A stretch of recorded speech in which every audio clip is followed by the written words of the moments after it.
Hi parents, it's Charlene. I wanted to bring you some tips for the different activities that your child will be doing during their virtual preschool experience. The first one is sitting. Sitting during the day for the kids is often hard, and so one of the things to keep in mind is how they're sitting. So I have a little chair here. And basically, the reason that we use these types of chairs for our little ones is the side pieces here give them a little bit of a defined space. So if your child is a child that's having a hard time just sitting on the floor, our older kids in step 3 generally are doing pretty well sitting on the floor, but if they're having a hard time and wiggling a lot, have them sit in a small chair. The chair height is important in the way where the goal would be you want their feet flat on the floor to give them stability. If their feet are not flat, if the chair is too high, then they'll be wiggling around and they won't be able to focus. So feet on the floor is very important.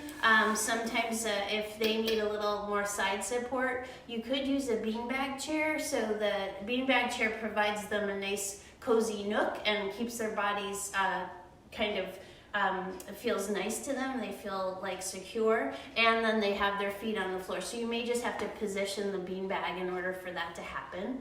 And then for seating, the other thing to do is if your child's rather small and having a hard time, our educators, our assistants generally sit behind the kids like this. So they're very used to that. You know, we generally are like kind of between two chairs. And then we sometimes will touch a leg and, or we may squeeze shoulders down to kind of get them calmed. If their body seems really wiggly, sometimes they like just deep massage from their shoulders down to their arms. We may give them a fidget. So a fidget could be anything where they, have their hands on it and it'll just keep them focused. Different fidgets can be available. You can pretty much use just anything small that's not too distracting for your child. If your child's super distracted by the fidget, that's the wrong fidget. You have to get something more boring. Another thing that we use are weighted lap buddies, and so basically it's anything heavy. So if you have like one of those bean things that go around your neck if you hurt yourself, or if you have anything that you could, like a heavier stuffed animal, just laying it over their lap like this will sometimes really help a lot. Sometimes what you could do too is just put your hand on their lap or on their leg, just rest it there, and sometimes that provides them a sense of calm. But remember from the last video, the strategies that I gave you were if you're prompting a child, you need to be like a ninja. So you're not giving them a ton of attention for them wiggling. Instead, you're like, oh, let's sit quietly, and you're quietly redirecting, and you're pointing to the screen, and you're maybe squeezing their arms, but you're always giving them praise as well. I like how you're sitting, you're doing a good job. So that's how you can handle some of the sitting challenges. If your child's super wiggly and is having a hard time with the sitting, then they may need to stand up, or they may need to sit on your lap like this, and you can then, bounce them every once in a while or rock them every once in a while, because they're looking for some sort of physical input in order to stay calm. So, sitting them here and rocking them is fine,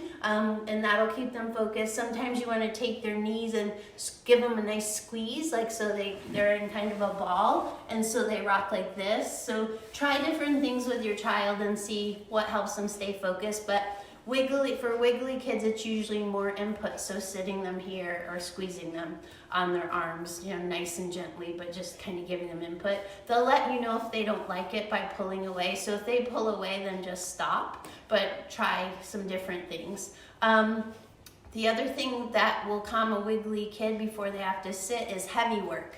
And heavy work basically is anything that provides resistance and tires the body. So you could have them carry a heavy item, like this box full of cars. Oh, it's so heavy, and so that tires their body and helps them regulate and get centered for learning. The other thing you can do is have them push their chair to where it needs to be. That's a nice resistive activity. You can have them clean the table, like so if you have a paper towel and you spray the water on there and have them rub, that's a resistive activity. So anything where they have to push it extra work, any type of bins that are full of blocks or heavy things, having them push it. So all of those activities really calm the body from being wiggly. You may have to just let them stand up and wiggle a little bit and sit back down, and stand up and wiggle a little bit and sit back down.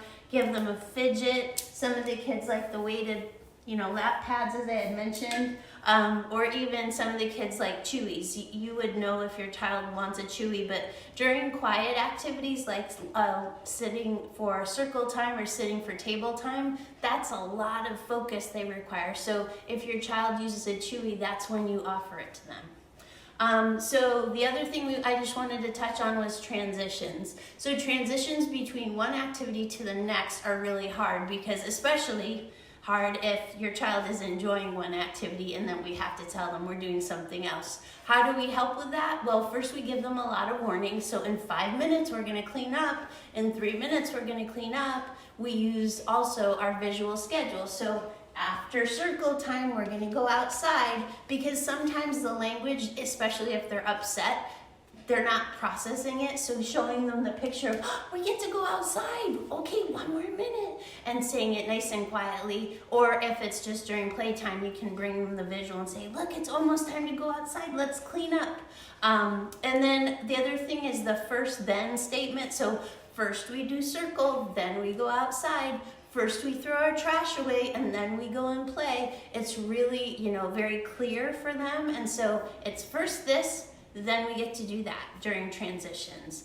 Another thing we use are pretty much we should have them see what their friends are doing. So if you're, sitting with your child and they're playing, and then we call clean up and we'll sing our song and everything, but they don't want to clean up, you say, oh, look, there's Miss Katie, it's time to clean up. She says we better hurry. Then make it kind of a fun, fast thing. We're like, okay, let's throw all the trash. The car's in here. Oh my goodness, we have to hurry up.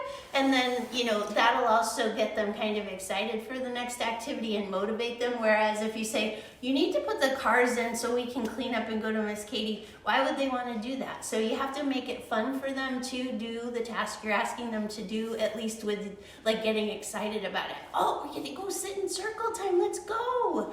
And so then they may not even hear your words, but your tone of voice and your big smile will let them know, I'm gonna do what she said. It looks like a good time.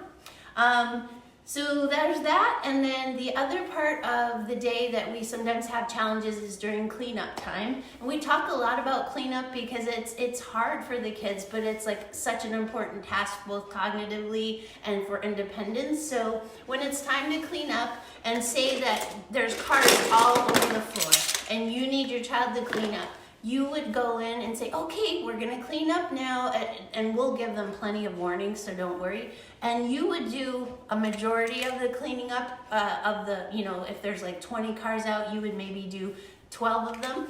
And then your child would see you doing that, and instead of letting them just go off, you say, okay, your turn now, and you may have to do hand over hand and have them put it in the bin. But really, that's a really important thing that they need to do, so your consistency and follow through really come into play when it's cleanup time. So making them do at least the last 3 or 4 cars, and then taking the bin and closing it, or taking the bin and putting it on the shelf. Because that gives them, oh, that activity is done, it's time to move on. So cleaning up is critical. So we'll give them warnings, you'll give them prompts, we'll make it consistent, and then we'll motivate them for the next activity. The last 2 are table time and snack time. So table time is where they're learning, and of course snack time is when they're eating. So table time usually is an activity that's art. It could be finishing a project like a cut and paste, or it could be also for the bigger kids classes, handwriting. So table time can be tricky, but we try to make it fun and still address their goals. So what you want to do for table time is the educators will be showing you step by step what to do, and we'll go nice and slow. We'll make sure this step is done. But if your child's having a hard time, they're going to want to escape that. So you're going to sit behind them, and you're going to prompt them hand over hand if you need to first try to just verbally prompt them the minimal first so that they can be independent, and then you're going to give them more prompting or hand over hand. And then if they're really having a hard time, as I had said before, break down the activity. So you do a part of it and then they do the end. And then you're like, great job, you did it. So table time is something where when it's a specific task that has to be completed, such as center, such as a handwriting page, such as like a cut and paste that's related to the theme, we'll let you know and we'll give you prompts on how to, get your child to complete it. When it's art though, at table time, it's completely different. Art is more of a process. We want them to learn how to use the materials. We want them to learn how to regulate how much paint they're using. We want them to get better at the sensory aspect. So that's a lot about exploring and letting them do things on their own, but they have to be doing the same that everyone else is doing, or at least following through with some of the steps. So they may need more prompting, but don't do the project for them. Let them explore the materials. If they put the eyeball for the face up on the head, that's okay. We don't care about that. We just care that they actually took the little eyeball with their pincer grasp and put it somewhere on the face and maybe use their glue. So we are looking at activities more about the steps that they have to follow through and how they follow through the steps, as opposed to how it looks at the end. So it's the process, not the product for art. And then the last one is snack time. Snack time can be super fun, and the kids can have a great time with it. We will be having the educators eat with them, and they'll get to see their friends having snacks. So that's why we had suggested that you prepare their snack in the morning, just like you would if they were coming to school. We do have some of the educators, which I suggest if you have time, have the little snack box where their lunch box lives, or you can unload the items into a box where all of their snacks live. So either one is fine, but it's a defined space for your lunch box. And so one of the things with snack we want to remind you is when they're here at school, they have to ask us for help opening things using their words or their signs, or open or oh as much as they can. So we want to make sure that you don't just do things for them. We want you to make sure that you make them ask you for help, like I need help, or open, or please, or open, or any type of verbalization, gesture, or sound where they're making a request. And then you happily open it. Oh, okay, you want me to open your crackers? How many crackers do you have? Oh, you have 5 or 6. And so, those types of things that where you're taking the food and making it a positive experience, or I like how you asked me to open your, container, good job. So then they're eating their snack, and you're not feeding them, remember, they're feeding themselves because their friends are feeding themselves. And so we're at school, so we feed ourselves. Just reminders. And then when they're done with their snack, they either put it back in the lunch box and zip it up and throw away their trash, or they can put it back in the bin and throw away their trash. So they always have to throw away anything that's trash by themselves. And of course, if you need to help them, you may have to walk behind them and open the trash and hand over hand them throwing it in, because this time the trash will be in a different spot in their house. Like they have to get used to the new layout of their learning space. So you may need to show them a few times, but make them throw it away, make them clean it up and put it back in their lunchbox, and the lunchbox back in its home. The goal is independence, but also social interaction. So we'll be having some great conversations during snack time. I know you can do this. It seems like a lot of information, I'm sure, at first, but it's all second nature for you, I bet. But it's, it'll help. I know it will help, and we're here for you. So you have Q&A times throughout the day where you can just talk with your lead teacher and say, she really had a hard time with this, and then we can give you some tips.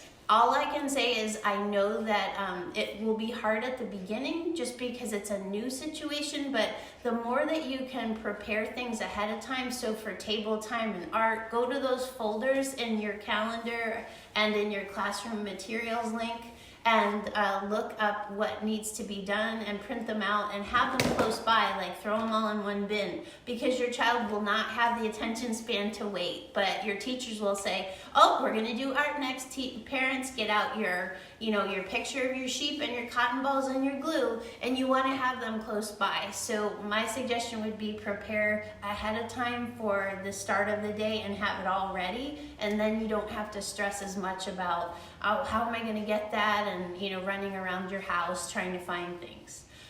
Okay, that's everything for tips. Thank you so much. We'll keep giving you more content to learn from if you need it, so send me an email if you have any questions at charlene@schoolofimagination.org, and I'll be happy to answer them. Thanks so much.